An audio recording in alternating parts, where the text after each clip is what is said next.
Two Kinds by Amy Tan. My mother believed you could be anything you wanted to be in America. You could open a restaurant. You could work for the government and get good retirement.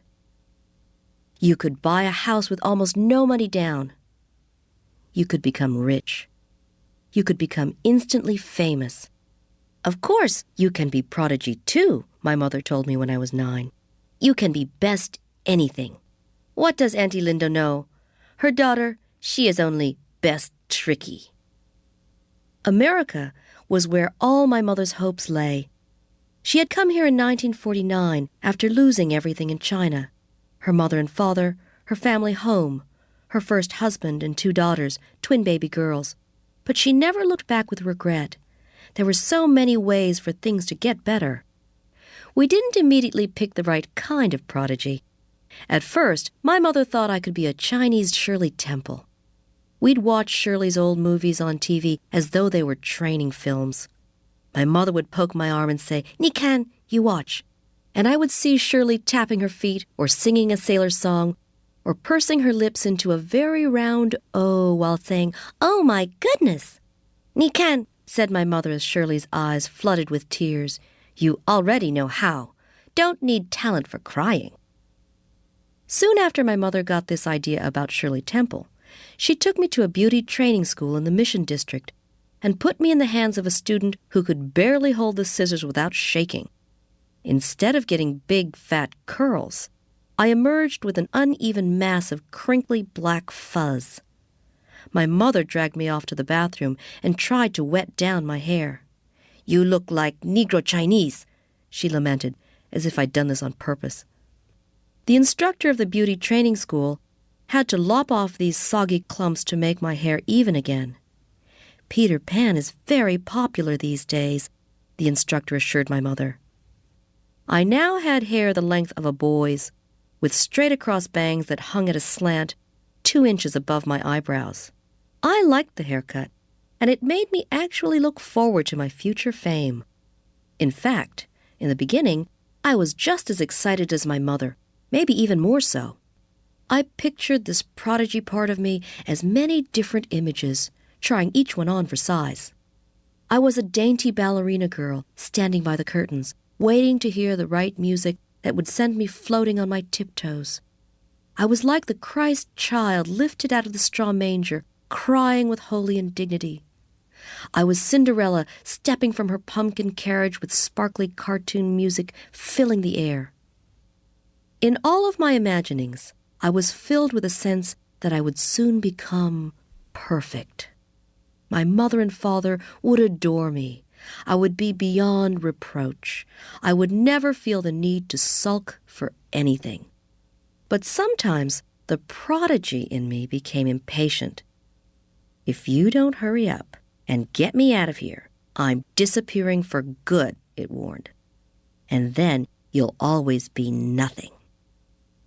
Every night after dinner, my mother and I would sit at the Formica kitchen table. She would present new tests, taking her examples from stories of amazing children she had read in Ripley's Believe It or Not, or Good Housekeeping, Reader's Digest, and a dozen other magazines she kept in a pile in our bathroom. My mother got these magazines from people whose houses she cleaned. And since she cleaned many houses each week, we had a great assortment. She would look through them all, searching for stories about remarkable children. The first night, she brought out a story about a 3-year-old boy who knew the capitals of all the states and even most of the European countries.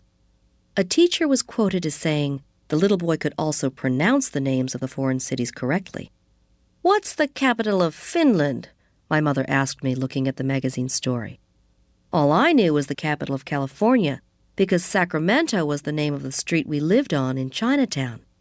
"Nairobi," I guessed, saying the most foreign word I could think of. She checked to see if that was possibly one way to pronounce Helsinki before showing me the answer. The tests got harder, multiplying numbers in my head, finding the Queen of Hearts in a deck of cards, trying to stand on my head without using my hands, predicting the daily temperatures in Los Angeles, New York, and London. One night, I had to look at a page from the Bible for 3 minutes and then report everything I could remember. Now, Jehoshaphat had riches and honor in abundance, and that's all I remember, Ma, I said. And after seeing my mother's disappointed face once again, something inside of me began to die. I hated the tests, the raised hopes and failed expectations.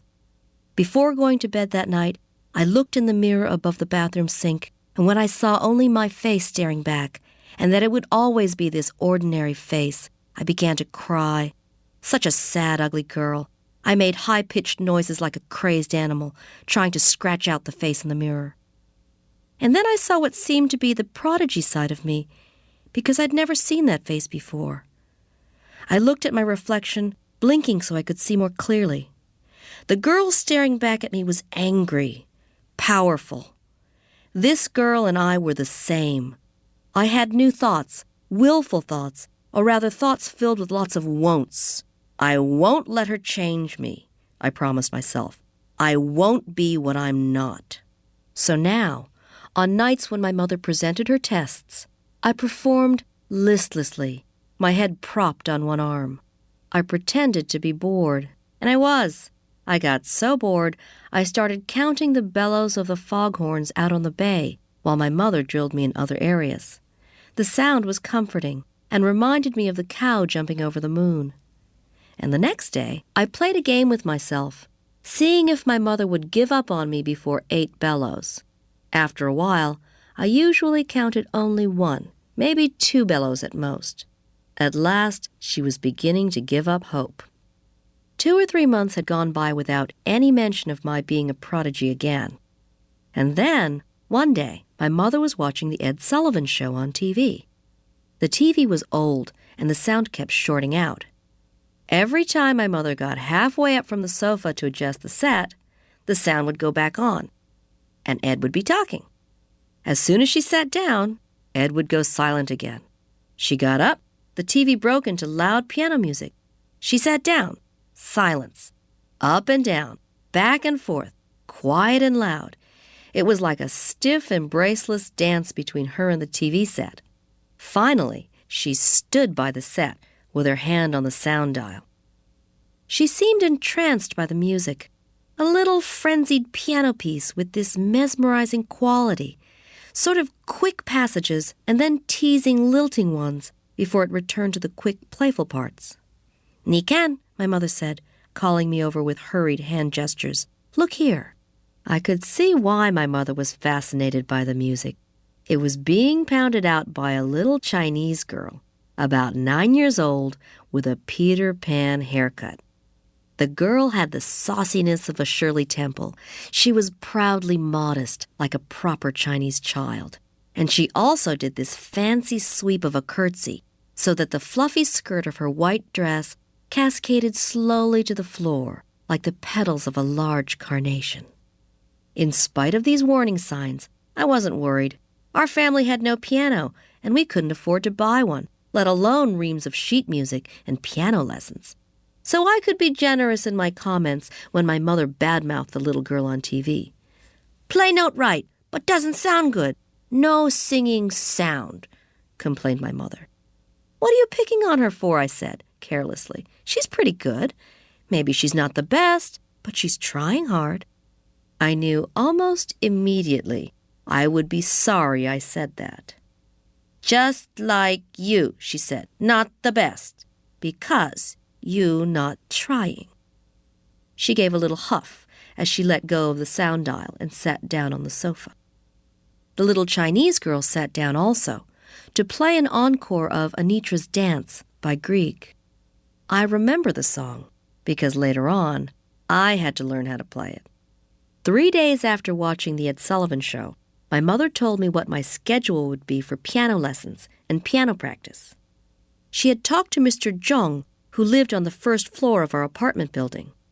Mr. Zhong was a retired piano teacher, and my mother had traded house cleaning services for weekly lessons and a piano for me to practice on every day, 2 hours a day, from 4 until 6. When my mother told me this, I felt as though I had been sent to hell. I whined and then kicked my foot a little when I couldn't stand it anymore. Why don't you like me the way I am? I'm not a genius. I can't play the piano, and even if I could, I wouldn't go on TV if you paid me $1 million, I cried. My mother slapped me. Who asked you be genius? She shouted. Only ask you be your best, for you sake. You think I want you be genius? Ha! What for? Who asked you? So ungrateful, I heard her mutter in Chinese. If she had as much talent as she has temper, she would be famous now. Mr. Zheng, whom I secretly nicknamed Old Zheng, was very strange, always tapping his fingers to the silent music of an invisible orchestra. He looked ancient in my eyes. He had lost most of the hair on top of his head, and he wore thick glasses and had eyes that always looked tired and sleepy. But he must have been younger than I thought, since he lived with his mother and was not yet married. I met old Lady Zheng once, and that was enough. She had this peculiar smell, like a baby that had done something in its pants. And her fingers felt like a dead person's, like an old peach I once found in the back of the refrigerator. The skin just slid off the meat when I picked it up. I soon found out why old Zheng had retired from teaching piano. He was deaf. Like Beethoven, he shouted to me. We're both listening only in our head. And he would start to conduct his frantic silent sonatas. Our lessons went like this. He would open the book and point to different things, explaining their purpose. Key, treble, bass, no sharps or flats. So this is C major. Listen now and play after me. And then he would play the C scale a few times, a simple chord, and then, as if inspired by an old unreachable itch, he gradually added more notes and running trills and a pounding bass until the music was really something quite grand. I would play after him the simple scale, the simple chord, and then I just played some nonsense that sounded like a cat running up and down on top of garbage cans. Old Zheng smiled and applauded and then said, "Very good, but now you must learn to keep time." So that's how I discovered that old Zheng's eyes were too slow to keep up with the wrong notes I was playing. He went through the motions in half time. To help me keep rhythm, he stood behind me, pushing down on my right shoulder for every beat. He balanced pennies on top of my wrists so I would keep them still as I slowly played scales and arpeggios. He had me curve my hand around an apple and keep that shape when playing chords. He marched stiffly to show me how to make each finger dance up and down, staccato, like an obedient little soldier. He taught me all these things, and that was how I also learned I could be lazy and get away with mistakes, lots of mistakes. If I hit the wrong notes because I hadn't practiced enough, I never corrected myself. I just kept playing in rhythm. And old Zheng kept conducting his own private reverie. So maybe I never really gave myself a fair chance. I did pick up the basics pretty quickly, and I might have become a good pianist at that young age. But I was so determined not to try, not to be anybody different, that I learned to play only the most ear-splitting preludes, the most discordant hymns. Over the next year, I practiced like this, dutifully in my own way. And then one day, I heard my mother and her friend Lindo Zheng both talking in a loud, bragging tone of voice, so others could hear. It was after church, and I was leaning against the brick wall, wearing a dress with stiff white petticoats. Auntie Lindo's daughter, Waverly, who was about my age, was standing farther down the wall, about 5 feet away. We had grown up together and shared all the closeness of two sisters squabbling over crayons and dolls. In other words, for the most part, we hated each other. I thought she was snotty. Waverly Zheng had gained a certain amount of fame as Chinatown's littlest Chinese chess champion. "She bring home too many trophy," lamented Auntie Lindo that Sunday. "All day she play chess. All day I have no time do nothing but dust off her winnings." She threw a scolding look at Waverly, who pretended not to see her. "You lucky you don't have this problem," said Auntie Lindo with a sigh to my mother. And my mother squared her shoulders and bragged, "Our problem worser than yours. If we ask Jingmei wash dish, she hear nothing but music. It's like you can't stop this natural talent." And right then, I was determined to put a stop to her foolish pride. A few weeks later, old Zheng and my mother conspired to have me play in a talent show which would be held in the church hall. By then, my parents had saved up enough to buy me a second-hand piano, a black Wurlitzer spinet with a scarred bench. It was the showpiece of our living room. For the talent show, I was to play a piece called Pleading Child from Schumann's Scenes from Childhood. It was a simple, moody piece that sounded more difficult than it was. I was supposed to memorize the whole thing, playing the repeat parts twice to make the piece sound longer. But I dawdled over it, playing a few bars and then cheating, looking up to see what notes followed. I never really listened to what I was playing. I daydreamed about being somewhere else, about being someone else. The part I liked to practice best was the fancy curtsy. Right foot out, touch the rose on the carpet with a pointed foot, sweep to the side, left leg bends, look up, and smile. My parents invited all the couples from the Joy Luck Club to witness my debut. Auntie Lindo and Uncle Tin were there. Waverly and her 2 older brothers had also come. The first 2 rows were filled with children both younger and older than I was. The littlest ones got to go first. They recited simple nursery rhymes, squawked out tunes on miniature violins, twirled hula hoops, pranced in pink ballet tutus, and when they bowed or curtsied, the audience would sigh in unison, "Aw," and then clap enthusiastically. When my turn came, I was very confident. I remember my childish excitement. It was as if I knew, without a doubt, that the prodigy side of me really did exist. I had no fear whatsoever, no nervousness. I remember thinking to myself, "This is it, this is it." I looked out over the audience, at my mother's blank face, my father's yawn, Auntie Lindo's stiff-lipped smile, Waverly's sulky expression. I had on a white dress layered with sheets of lace and a pink bow in my Peter Pan haircut. As I sat down, I envisioned people jumping to their feet and Ed Sullivan rushing up to introduce me to everyone on TV. And I started to play. It was so beautiful. I was so caught up in how lovely I looked that at first I didn't worry how I would sound. So it was a surprise to me when I hit the first wrong note and I realized something didn't sound quite right. And then I hit another, and another followed that. A chill started at the top of my head and began to trickle down. Yet I couldn't stop playing, as though my hands were bewitched. I kept thinking my fingers would adjust themselves back, like a train switching to the right track. I played this strange jumble through 2 repeats, the sour notes staying with me all the way to the end. When I stood up, I discovered my legs were shaking. Maybe I had just been nervous, and the audience, like old Zheng, had seen me go through the right motions and had not heard anything wrong at all. I swept my right foot out, went down on my knee, looked up and smiled.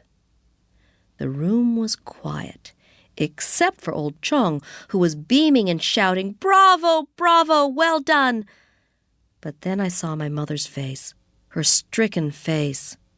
The audience clapped weakly, and as I walked back to my chair, with my whole face quivering as I tried not to cry, I heard a little boy whisper loudly to his mother, "That was awful!" And the mother whispered back, "Well, she certainly tried."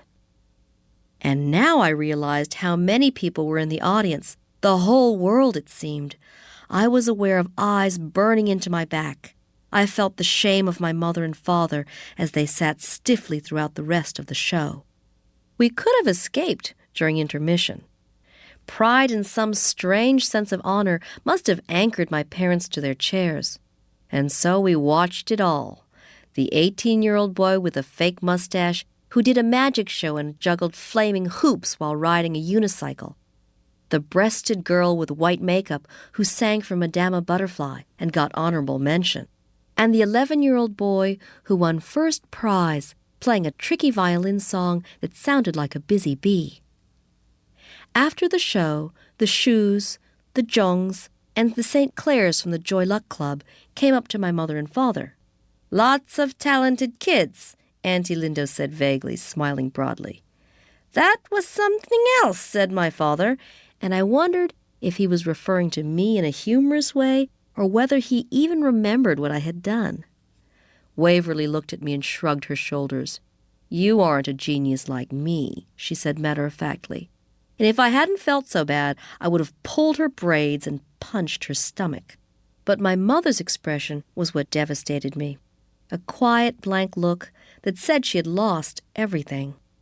I felt the same way, and it seemed as if everybody were now coming up, like gawkers at the scene of an accident, to see what parts were actually missing. When we got on the bus to go home, my father was humming the Busy Bee tune, and my mother was silent. I kept thinking she wanted to wait until we got home before shouting at me. But when my father unlocked the door to our apartment, my mother walked in and then went to the back into the bedroom. No accusations, no blame. And in a way, I felt disappointed. I had been waiting for her to start shouting so I could shout back and cry and blame her for all my misery. I assumed my talent show fiasco meant I never had to play the piano again. But 2 days later, after school, my mother came out of the kitchen and saw me watching TV.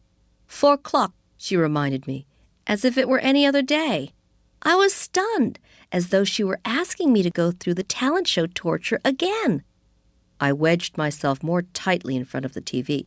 "Turn off TV!" she called from the kitchen 5 minutes later. I didn't budge. And then I decided. I didn't have to do what my mother said anymore. I wasn't her slave. This wasn't China. I had listened to her before, and look what happened. She was the stupid one. She came out from the kitchen and stood in the arched entryway of the living room. 4 o'clock, she said once again, louder. "I'm not going to play any more," I said nonchalantly. "Why should I? I'm not a genius." She walked over and stood in front of the TV. I saw her chest was heaving up and down in an angry way. "No," I said, and I now felt stronger, as if my true self had finally emerged. So this was what had been inside me all along. "No, I won't!" I screamed. She yanked me by the arm, pulled me off the floor, snapped off the TV. She was frighteningly strong, half pulling, half carrying me toward the piano as I kicked the throw rugs under my feet. She lifted me up and onto the hard bench. I was sobbing by now, looking at her bitterly. Her chest was heaving even more, and her mouth was open, smiling crazily as if she were pleased I was crying. "You want me to be someone that I'm not," I sobbed. "I'll never be the kind of daughter you want me to be." "Only 2 kinds of daughters," she shouted in Chinese. "Those who are obedient and those who follow their own mind.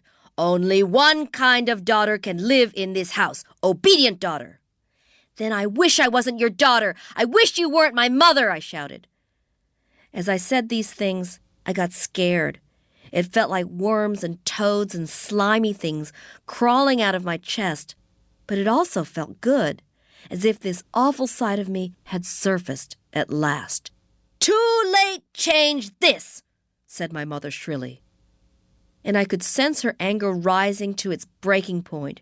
I wanted to see it spill over.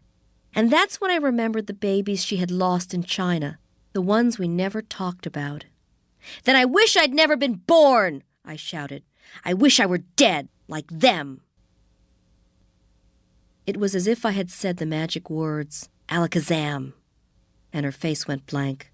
Her mouth closed, her arms went slack, and she backed out of the room stunned, as if she were blowing away like a small brown leaf, thin, brittle, lifeless. It was not the only disappointment my mother felt in me. In the years that followed, I failed her so many times, each time asserting my own will, my right to fall short of expectations. I didn't get straight A's, I didn't become class president. I didn't get into Stanford. I dropped out of college.